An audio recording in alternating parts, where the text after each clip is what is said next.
Hello, how's everybody doing today? My name's Tyron Dothett, doing my 5.1 video discussion. First off, I'm going to start with the concept of mixed agency dilemmas. This could be defined as unique obligations as military officers that collide with their more traditional professional and ethical obligations as psychologists. Whether a military psychologist serves in traditional clinical and hospital roles or combat clinical roles or in operational jobs, they often wrestle with the occasional incongruity and conflict resulting from their dual identities as psychologists and military officers. So, obviously, being military psychologists, if you're actually serving in the military, you're coming in as a commissioned officer. So you do take, as a soldier, you are going to take an oath of allegiance. Per having taken that oath of allegiance myself, not on the commissioned officer side, but still the oath is the same.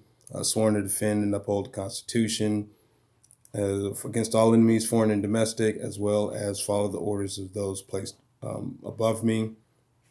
So you do have an obligation to the military, which is one of the things we've all read in our readings in terms of when discussing confidentiality with potential patients, tell them, how it pertains to how it's different for them as service members and the obligations that they fall under and you as a military psychologist falls under. So, the mission first mentality of the armed forces, even in regards to treating service members. This applies to battlefield triage as well as providing mental and physical care, say in a garrison setting. So, mission first, bottom line, are we going to have enough people to get the job done? So, psychologists can be viewed more so as a patient advocate with primary responsibility to the military and not so much their patients. So I know for me, this was kind of troubling.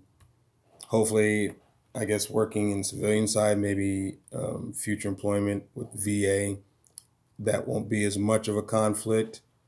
I'm hoping so, but yeah. So moving on, discuss more salient issues surrounding multiple relationships in the military. First off, military psychologists work in an environment where mixed agency and multiple relationships are they're expected. It's not so much a what if, but a when it does.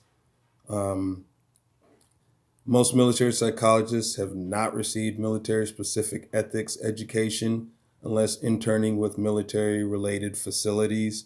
The bulk of their internship uh, revolves around confidentiality, and there's not much guidance about how to address multiple relationships and possible mixed agency dilemmas. But I do foresee this changing as time goes forward. So it'll probably become a priority. There'll be some specific time set aside dedicated to these issues for interns. Off the multiple relationships for military psychologists often echoes complexities of civilian psychologists who work in small communities and rural areas where there's most likely going to be interaction outside of the traditional client patient relationship.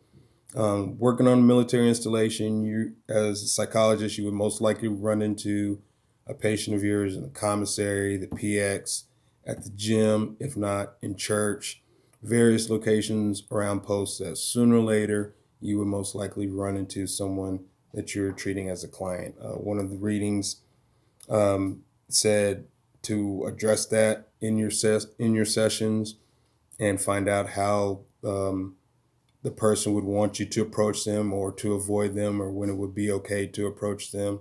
So keep that in mind as we all move forward and do great things. Um, for military psychologists, there's no option to avoid these multiple relationships as they live and work in such a small, integrated community.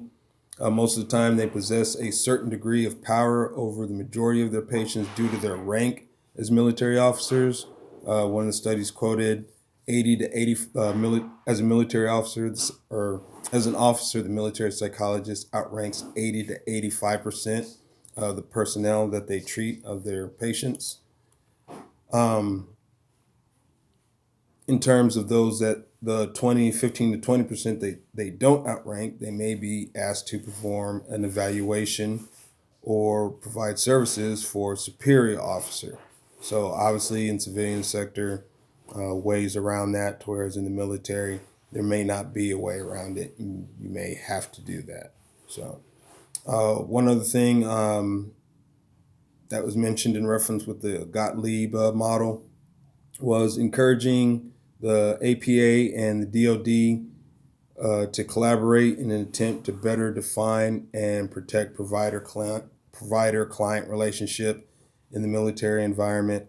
It's happening now, just needs to happen more often. There needs, obviously, the research is ongoing because we've been studying it. So, yeah, it's like I said, it's going to be probably by the time we all get through and go forward and are ready to do good things. We're going to see the difference in between what we're reading and researching now, and we'll be able to see the transition to where it is once we're actually out there and helping soldiers stay in the fight. So that's my 5.1 discussion reply.